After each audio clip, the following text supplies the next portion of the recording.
Friedrich Wilhelm Nietzsche was born on October 15, 1844, in the small Prussian village of Röcken, near Leipzig.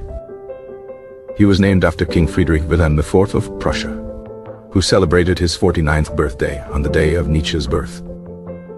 His father, Karl Ludwig Nietzsche, was a Lutheran pastor and former teacher, which immersed young Friedrich in a deeply religious environment.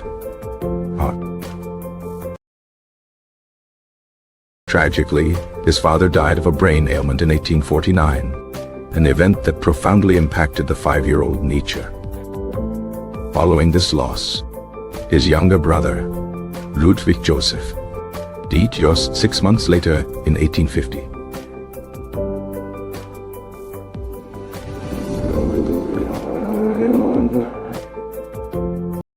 The family, consisting of Nietzsche, his mother Franziska, and his sister Elisabeth, then moved to Naumburg. Nietzsche was an exceptional student, excelling in classical languages, literature, and music from a young age. He attended the prestigious Schulpforta boarding school, where he received a rigorous classical education. During his time there, he began to question the foundations of his Christian faith. In 1864, he commenced studies in theology and classical philology at the University of Bonn. However, he quickly lost interest in theology and, after 1 semester, transferred to the University of Leipzig to focus solely on philology. In Leipzig, he came under the influence of Professor Friedrich Wilhelm Ritschl, a renowned classical scholar. A pivotal moment occurred in 1865 when Nietzsche stumbled upon Arthur Schopenhauer's The World as Will and Representation in a second-hand bookstore. Schopenhauer's atheistic and pessimistic worldview, centered on a blind, ceaselessly striving will, captivated him. Another major influence was his discovery of the music of Richard Wagner, whom he met in 1868.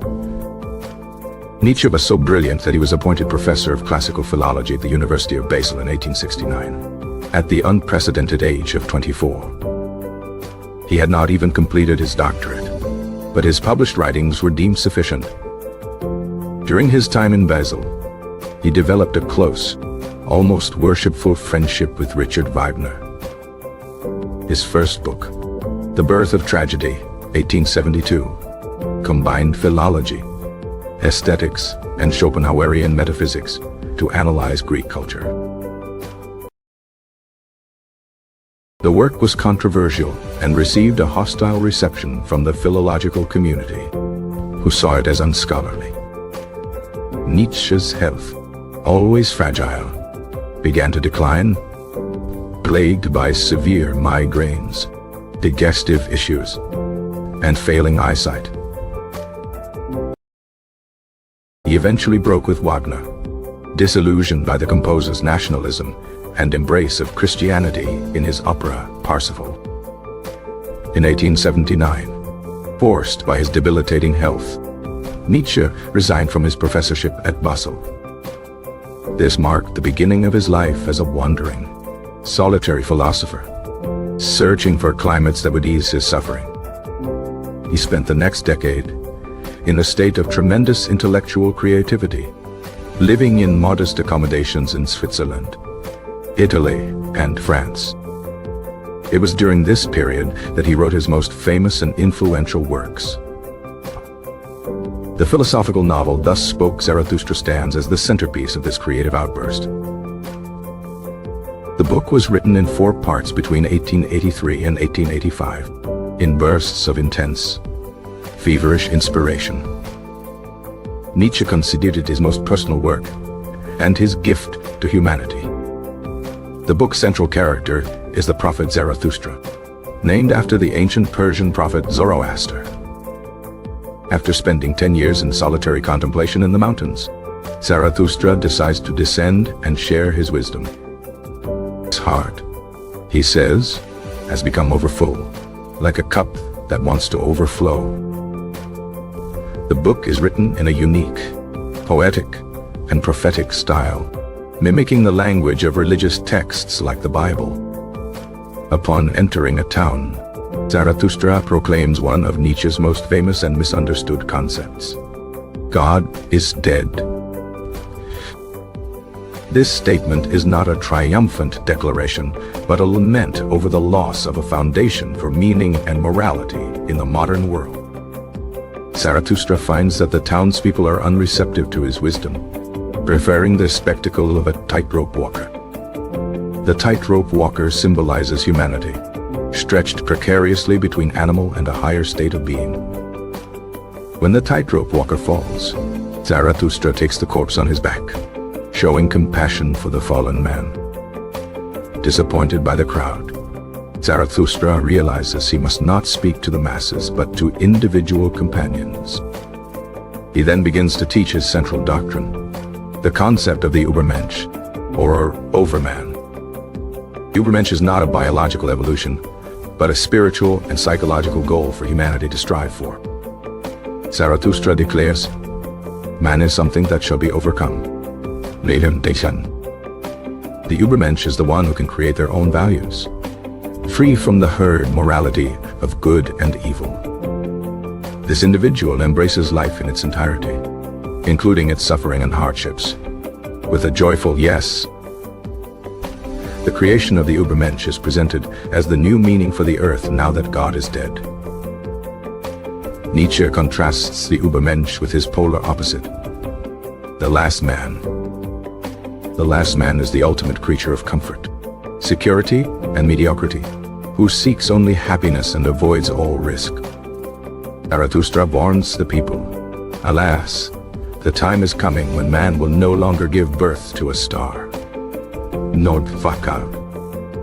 The last men live long, comfortable lives, but have lost all capacity for greatness, creativity, or self-overcoming. Zarathustra's warning is met with applause. The people desire to become the last man. Another core concept introduced in the book is the will to power. The will to power is the fundamental driving force in the universe, a striving for growth, expansion, and dominance over oneself. It is not merely the will to survive, but the will to flourish and express one's essential strength. The Übermensch is the ultimate expression of the will to power, shaping the world according to his own creative will. The final, most terrifying, and profound idea in Zarathustra is the eternal recurrence. Zarathustra is visited by a demon who presents him with a thought experiment. What if you had to live your life over and over again, in every detail, for eternity? Every pain, every joy, every thought, every insignificant moment would return countless times. For the weak, this idea is a crushing curse, the ultimate nihilism. But for the Übermensch, the eternal recurrence is the ultimate affirmation of life. To be able to will the eternal return of one's life, with all its suffering, is the highest form of life affirmation. This concept serves as a powerful ethical test.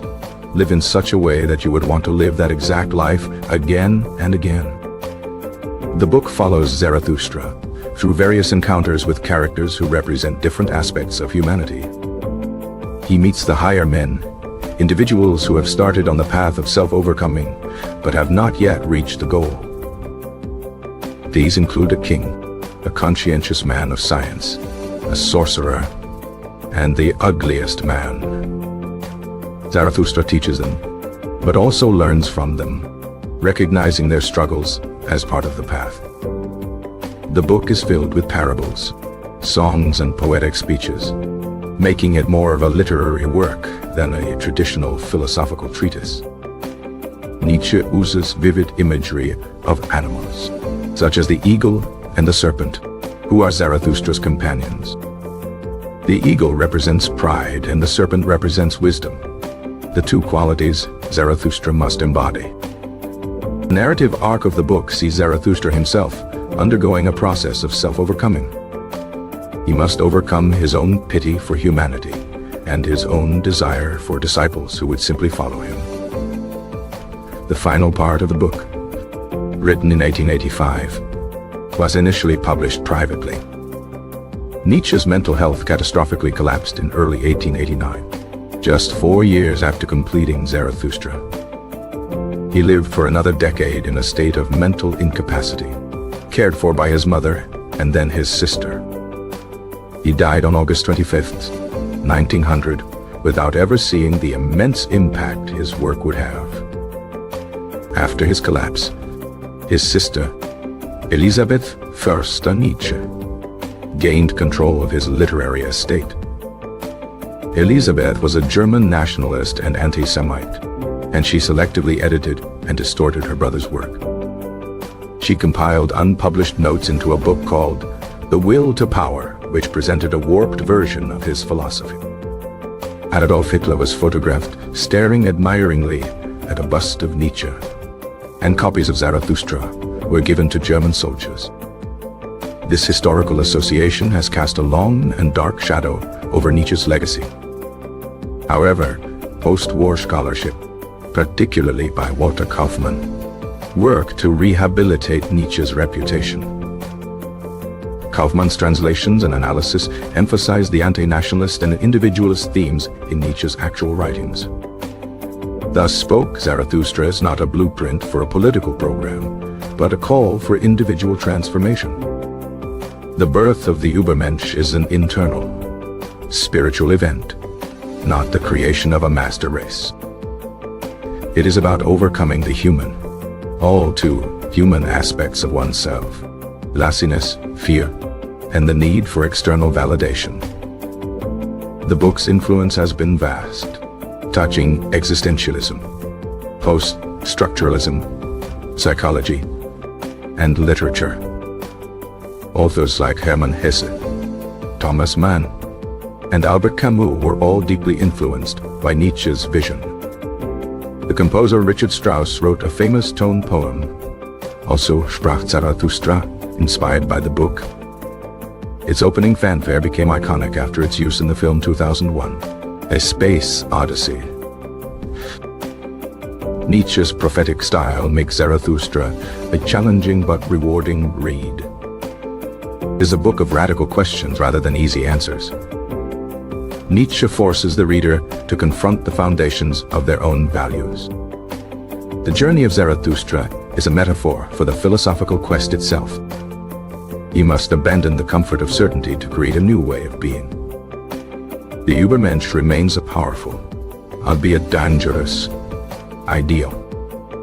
It represents the potential for human greatness and the courage to define one's own existence. Nietzsche's Zarathustra did not offer a utopia, but a challenge. The challenge is to become the creator of your own life's meaning. This requires abandoning the herd instinct and finding one's own path. Zarathustra's teachings are a dance of creation and destruction. Old values must be destroyed with a hammer before new ones can be created. The book celebrates the innocence of becoming, the constant flux of life. Zarathustra's ultimate goal is to teach humanity to love its fate. A concept Nietzsche called amor fati, pagans.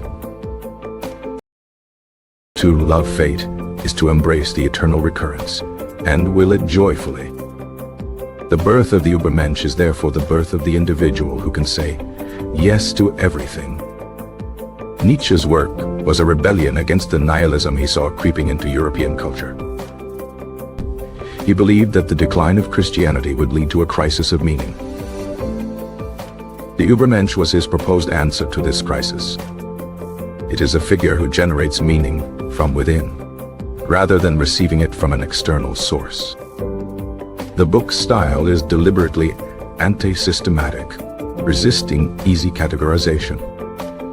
Nietzsche's ideas were meant to be lived and experienced, not just intellectually understood. He called himself dynamite, an explosive force meant to shatter old convictions. Zarathustra's laughter is a key element, representing a light-hearted wisdom that transcends heavy-spirited seriousness. He dances and sings, embodying a philosophy of joyful affirmation. The path to the Übermensch involves three metamorphoses of the spirit. First, the spirit becomes a camel, which bears heavy burdens and duties. This represents the stage of discipline and obedience to existing moral laws. Second, in the loneliest desert, the spirit becomes a lion, which fights for freedom. The lion says, "I will," and destroys the old values. But it cannot yet create new ones. Finally, the spirit becomes a child, which is innocence, a new beginning, and a sacred yes. The child represents the creative will of the Übermensch, who plays the game of creation. This journey from camel to lion to child is the path of self-mastery. Zarathustra himself embodies this transformation throughout the book. He leaves his mountain home as a camel, laden with wisdom. He becomes a lion when he confronts the townspeople and their small-minded values. By the end, he achieves the likeness of the child, ready to create a new world. The concept of the Übermensch is a direct challenge to democratic and egalitarian ideals. Nietzsche was an aristocrat of the spirit, believing in a natural order of rank among individuals. He feared that modern society was breeding mediocrity and conformity. His philosophy is a radical call for individualism and self-realization. The Übermensch is the ultimate individualist, a law unto himself. This aspect of his thought has been both inspiring and deeply controversial. Nietzsche's prose in Zarathustra is musical, filled with rhythms and refrains. He was a frustrated composer, and his writing often has a symphonic structure. The book is a testament to the power of language to convey profound philosophical ideas in a non-traditional format. Zarathustra's solitude is crucial. It is in solitude that great thoughts are born. He must repeatedly return to his cave to digest his experiences and reach new levels of understanding. The Übermensch is not a final destination, but a continuous process of becoming. It is a direction, not a state, a verb, not a noun. Nietzsche's Zarathustra offers a vision of humanity that is both terrifying and exhilarating. It is a call to live dangerously, to climb the highest mountains, and to embrace one's own deepest will. The birth of the Übermensch is the moment humanity takes full responsibility for its own future. It signifies the end of humanity's childhood, spent under the guidance of gods and morals. Ultimately, Thus Spoke Zarathustra is a book about love, a fierce, demanding love for life itself. It is the love that can look upon all of history and all of one's own life and say, "Thus I willed it." This powerful affirmation is the final gift of Zarathustra, the teacher of the Übermensch. The book ends not with a conclusion, but with Zarathustra leaving his cave once more, ready for his great noon. His journey, and the journey of humanity, is presented as an eternal beginning,